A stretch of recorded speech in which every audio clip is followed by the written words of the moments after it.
Right now, an investigation is underway after shots are fired at least one Orange County deputy. A live report from the scene just ahead. Plus, we just looked at each other and just ran.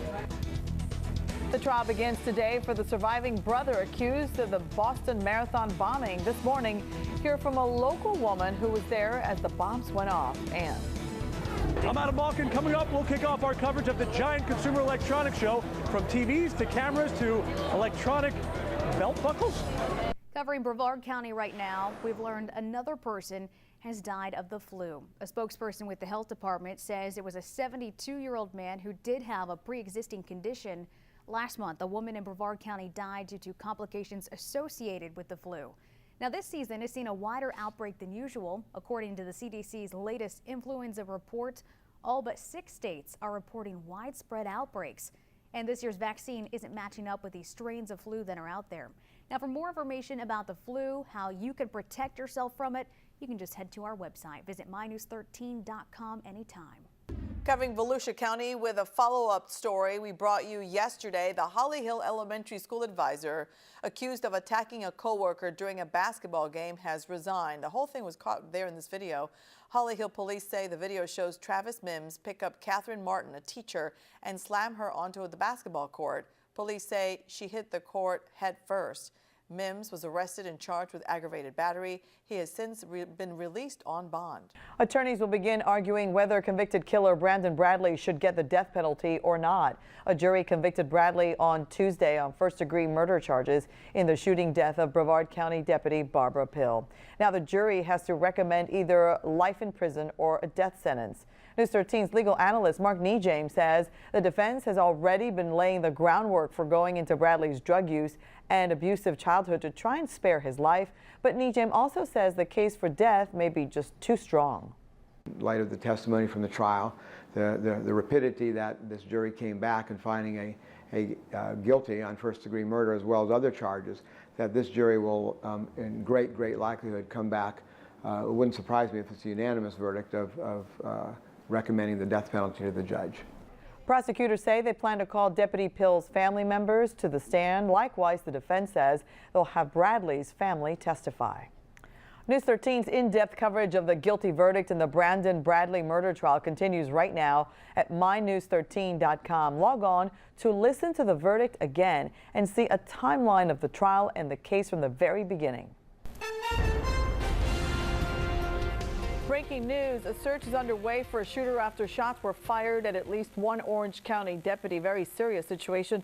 News 13's Julie Gergata is live a few streets over from where those shots were fired, and she's along Woods Avenue just south of Cayley. So Julie, what's going on where you are right now?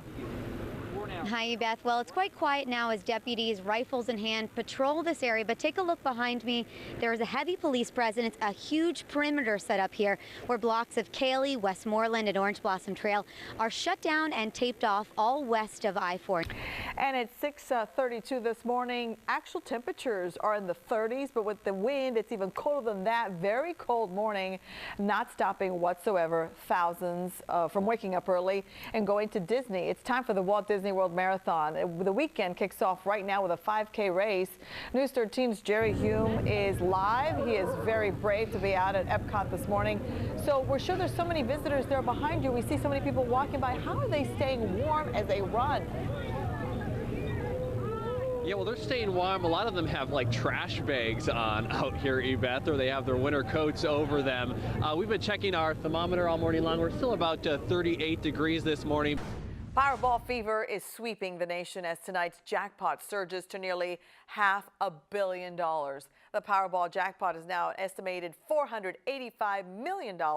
This is the third largest prize in the game's history and the fifth largest lottery jackpot in U.S. history. If someone wins and goes for the cash option, it would be $327.7 million before taxes. According to lottery officials, the current jackpot has rolled over 20 times since December 2014. To find the latest lottery numbers, visit our website, mynews13.com/lotto. All right, awesome news for you this Monday. Gas prices continue to drop. The average price for a gallon of unleaded gas here in the U.S. is $2.13. All right, let's talk about Florida. The average here is just 10 cents higher at $2.23, but in the Orlando area, prices have been around $2.14 a gallon. It's the lowest prices we've seen in the last 5 years. Experts say lower crude oil prices and an abundant oil supply are helping to drive down the prices, and they believe more drops are possible. To find the cheapest gas price in your area, you've got to check out our website, mynews13.com/gas. Are you always doing this? Look at that guy looking down at the mobile phone when you're texting. You might want to stop that. Experts say you could give yourself text neck. We'll tell you about it all in this morning's health headlines. And if you stepped outside this morning, you know it is super extra cold out there, but how cold? Another check of your exclusive Weather on the One's forecast next. Florida State University is moving forward a day after a man opened fire near the school library, sending terror through the university. Myron May was shot and killed by police, but this morning we're learning more information about the FSU graduate. News 13's Margaret Kavanaugh is live in studio this morning. Margaret, what's happening today? Sandra, the campus is open and there's been extra security added to make students feel safe. Campus leaders say they want to move forward and say they'll continue with planned events that they've had over the next week. And this all comes as we're learning more details about the shooter. All right, thanks, Margaret. Our team coverage on this story continues right now where it all happened. News 13's Holly Gregory is live on the campus of Florida State University. Holly, you've been right there. What's it like right now, and how is the university moving on? They are going to get right back on track here today. It's still very quiet here on campus. It's still very early, but we're starting to see some activity around this library where the shooting happened. The first thing you'll notice is the lights are now back on, and also the crime scene tape that had been up since the shooting happened and all the students ran out of the building. That just came down. A police officer walked by and took all of that down. More local news live at 6:34. A gunfight breaks out at an Orange County gas station. Investigators say it all started over the sale of an iPhone. It happened just before 10 o'clock last night at the racetrack station on Kirkman Road, just south of the 408. That's where we find News 13's Julie Gergata. So, Julie, this is not the first time an incident like this has happened in the last several weeks. More information right now on that breaking news. In Brevard County, crews are still working a bad crash along I-95 just south of the 528 interchange. We know that one firefighter was taken to the hospital. News 13's Jerry Hume joins us live right now along I-95. And Jerry, tell us how that firefighter is doing this morning. Kristen, the fire district chief tells me that firefighter was treated for heat exhaustion and should be okay. Tow truck driver is having a tough time right now pulling out the charred remains of this semi truck. This is all that remains. You can see it's kicking up a lot of smoke and it's combining with the fog, creating some visibility issues along I-95. And the trial continues today for a member of the Warlock motorcycle gang charged with shooting and killing 3 men outside of a Winter Springs Veterans of Foreign Wars hall. The deadly shooting happened right before a charity ride was supposed to get underway. 52-year-old David Maloney is charged with 3 counts of second-degree murder and 2 counts of attempted first-degree premeditated murder. Maloney is a member of the Pennsylvania Warlocks Motorcycle Club and is not affiliated with the Florida Warlocks. Also charged in the shooting, 41-year-old Victor Amaro, 38-year-old Robert Eckerd, and 49-year-old Paul Smith. The Warlocks do have a history of violence. You just heard about the 2012 shooting that killed 3 people. Well, 3 years before, a Warlocks member shot and killed a man who he thought ran over his motorcycle. He was sentenced to life in prison. Violence also claimed the life of the Warlocks president. He was shot and killed at his Altamont Springs home in 1991. House Republicans have taken the initial step in suing President Barack Obama over the administration's decision to delay the employer mandate of the health care law. House Speaker John Boehner released a draft of the resolution authorizing the House to file suit amid GOP criticism that the president has declined to faithfully execute the laws of the country. The House Rules Committee has scheduled a hearing on the resolution next week with a House vote later this month. The president has called the GOP effort a stunt. NBC has suspended news veteran Brian Williams for 6 months without pay.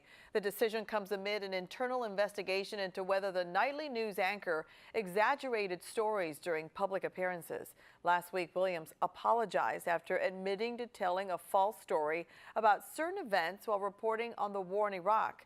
NBC executives say Williams' actions were inexcusable and jeopardized the trust he's built up with viewers.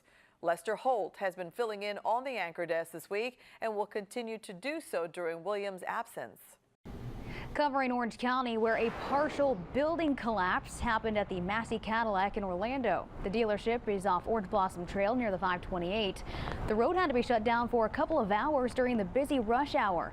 Now, no one was hurt in this incident. Inspectors currently checking out the building, and fire crews are working with employees to get some of the cars out. 5, 6, even 7 hours. That was the wait time yesterday at the new Wizarding World of Harry Potter Diagon Alley attraction at Universal Orlando. Everybody wants to check it out, and they're doing it again today.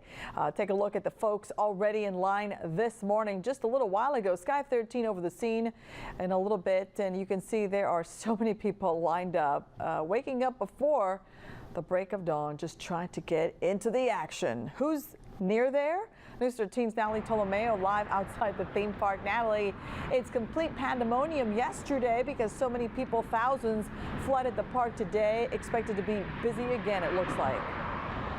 Yeah, maybe there's a chance we'll see the same number of people coming out for day 2 of Diagon Alley. As you mentioned, people already lined up. The park opening in about an hour or so at 8 o'clock this morning. Now, yesterday was the official opening. A lot of people rushed in to get their first look. Now, most of them found some pretty long wait times, especially for Diagon Alley's signature ride, Harry Potter and the Escape from Gringotts. The sign outside the ride posted wait times topping close to 6 hours, and some guests even reported waiting closer to 7 hours. New this morning, Sunrail is opening soon, May 1st, and project leaders want you to know more about it now. Today is the first in a series of soft openings to show how Sunrail will benefit all of Central Florida and, of course, Orlando. News 13's Margaret Kavanaugh joining us live this morning near Florida Hospital Station on Princeton Street, not very far from I-4. And Margaret, what's happening out there this morning? The soft opening starts at 6:30 this morning, which is in about an hour, and people can come down here to this location and learn more about the train. They can get a tour and learn about the schedule and prices. Topping today's health headlines, researchers in the UK say they have found evidence of a link between the use of marijuana and manic behavior. Researchers say marijuana use can negatively affect your mental health and can precede the onset of mania symptoms. Some of those symptoms include anger, aggression, feeling delusional, and hearing voices. The study also found marijuana significantly worsened mania symptoms in people who had previously been diagnosed with bipolar disorder. And now to other health news this Thursday. Big changes could be on the way for how cholesterol is classified. In a draft report released by the Dietary Guidelines Advisory Committee, cholesterol is, quote, not considered a nutrient of concern, end quote. Now, many nutritionists now believe that eating foods high in cholesterol, like eggs, may not increase the risk of heart disease. But the American Heart Association still recommends all adults ages 20 or older have their cholesterol checked every 4 to 6 years. All right, everybody, going county by county now, and we start over on the coast. Volusia County, we're talking about you this morning, and that's where we're being told, get ready, pack your patience when you're out on the roads this weekend. Heavy traffic during the next few days as race fans travel to Daytona for the weekend. I-4 and I-95, the most traveled during this event. FHP will have additional troopers out to monitor and direct traffic. Of course, drivers out there being reminded to please be extra aware of your surroundings, especially be aware of pedestrians out there crossing the streets having some fun. Okay, let's move over to Seminole County. Here's the deal there. County busiest intersection is getting a huge makeover. If you've driven through the intersection of 1792 and 436 in Castleberry lately, then you know what I'm talking about here. You've probably noticed the flyover bridge under construction. The project is designed to help traffic flow for the 110,000 people who drive through that intersection every single day. It's expected to be finished in the fall. And finally, we head on over to Orange County, and that's where Maitland is home to the district's next Teacher of the Year. Lainey Clowers is a teacher at Maitland Middle School. She was given the big honor, also getting a 1-year lease on that beautiful Buick LaCrosse. She's now the Orange County Public School nominee for State of the Year. Congratulations. And if you can today, I tell you what, hug a teacher, tell them that you're thankful for everything that they do because they're awesome. For more county by county news anytime, you've got to check out our website, mynews13.com. All right, Hunger Games fans, let the games begin. The latest installment of the popular franchise has now hit theaters. I never wanted any of this. I never wanted to be in the games. I just wanted to save my sister and keep PETA alive. Miss Everdeen, it's the things we love most that destroy us. In the film, reluctant hero Katniss Everdeen joins the resistance and becomes a symbol of hope during a rebellion against the Capitol. But before you head to the theater, make sure to head over to Bright House Local on Demand. There we have an in-depth look at the movie and an extended trailer for you to watch. It's all there right now on channel 999. Just go to the entertainment section and select movies. Then you'll see the Hunger Games category. And may the odds be ever in your favor.